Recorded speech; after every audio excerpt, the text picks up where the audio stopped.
श्री बृहस्पतिवार व्रत कथा। बृहस्पति देव की कथा। भारतवर्ष में एक प्रतापी और दानी राजा राज्य करता था। वह नित्य गरीबों और ब्राह्मणों की सहाय करता था। यह बात उसकी रानी को अच्छी नहीं लगती थी। वह न ही गरीबों को दान देती, न ही भगवान का पूजन करती थी और राजा को भी दान देने से मना किया करती थी। एक दिन राजा शिकार खेलने वन को गए हुए थे तो रानी महल में अकेली थी।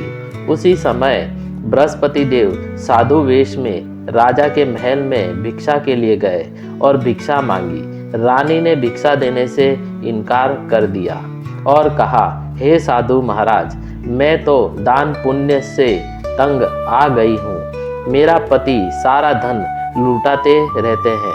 मेरी इच्छा है कि हमारा धन नष्ट हो जाए, फिर न रहेगा बांस, न बजेगी बांसुरी। साधु ने कहा, देवी, तुम बड़ी विचित्र हो।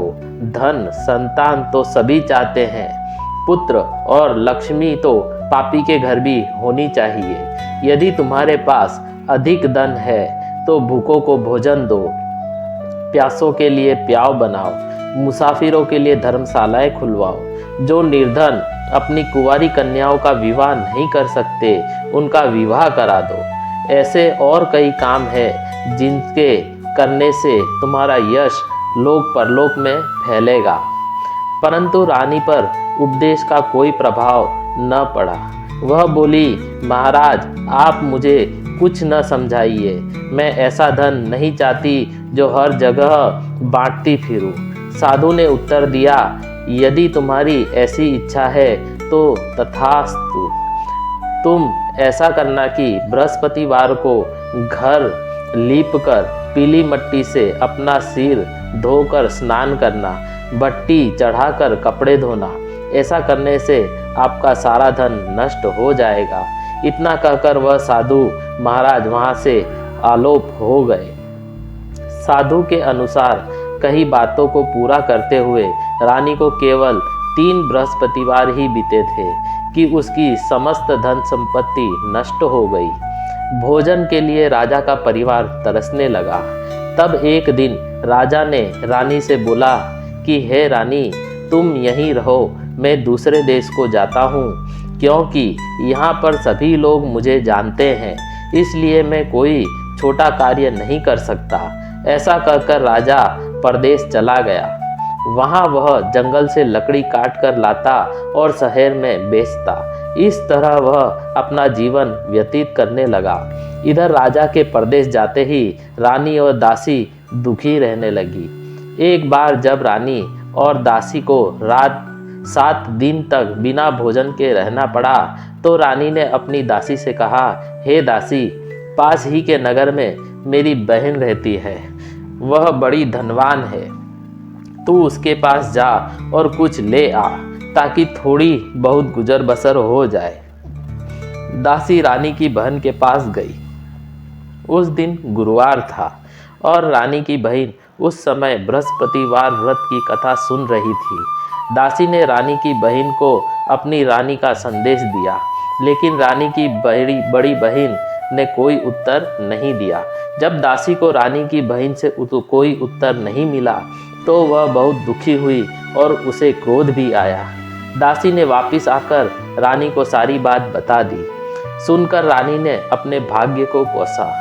उधर रानी की बहन ने सोचा कि मेरी बहन उसकी दासी आई थी, परंतु मैं उससे नहीं बोली, इससे वह बहुत दुखी हुई होगी। कथा सुनकर और पूजन समाप्त कर वह अपनी बहन के घर आई और कहने लगी, हे बहन, मैं बृहस्पतिवार का व्रत कर रही थी। तुम्हारी दासी मेरे घर आई थी, परंतु जब तक कथा होती है तब तक न तो उठते हैं और न ही कोई कुछ बोलते हैं, इसलिए मैं नहीं बोली। कहो दासी, क्यों गई थी? रानी बोली, बहन, तुमसे क्या छुपाऊं? हमारे घर में खाने तक को अनाज नहीं था। ऐसा कहते कहते रानी की आंखें भर आई। उसने दासी समेत पिछले 7 दिनों से भूखे रहने तक की बात अपनी बहन को विस्तार पूर्वक सुना दी। रानी की बहन बोली, देखो बहन, भगवान बृहस्पति देव सबकी मनोकामना को पूर्ण करते हैं। देखो शायद तुम्हारे घर में अनाज रखा हो। पहले तो रानी को विश्वास नहीं हुआ, पर बहन के आग्रह करने पर उसने अपनी दासी को अंदर भेजा तो उसे सचमुच अनाज से भरा एक घड़ा मिल गया। यह देखकर दासी बड़ी हैरान हुई। दासी रानी से कहने लगी, हे रानी, जब हमको भोजन नहीं मिलता तो हम व्रत ही तो करते हैं, इसलिए क्यों न इनसे व्रत और कथा की विधि पूछ ली जाए ताकि हम भी व्रत कर सके।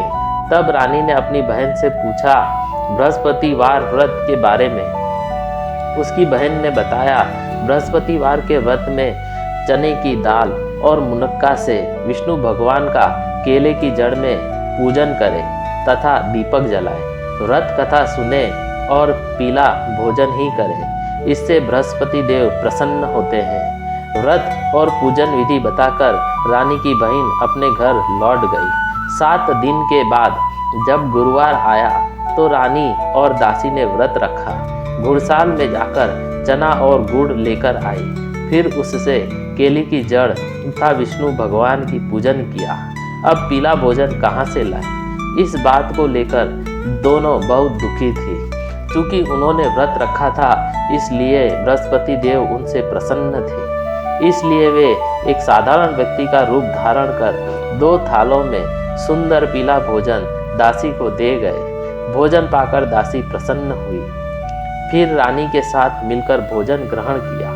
उसके बाद वे सभी गुरुवार को व्रत और पूजन करने लगे।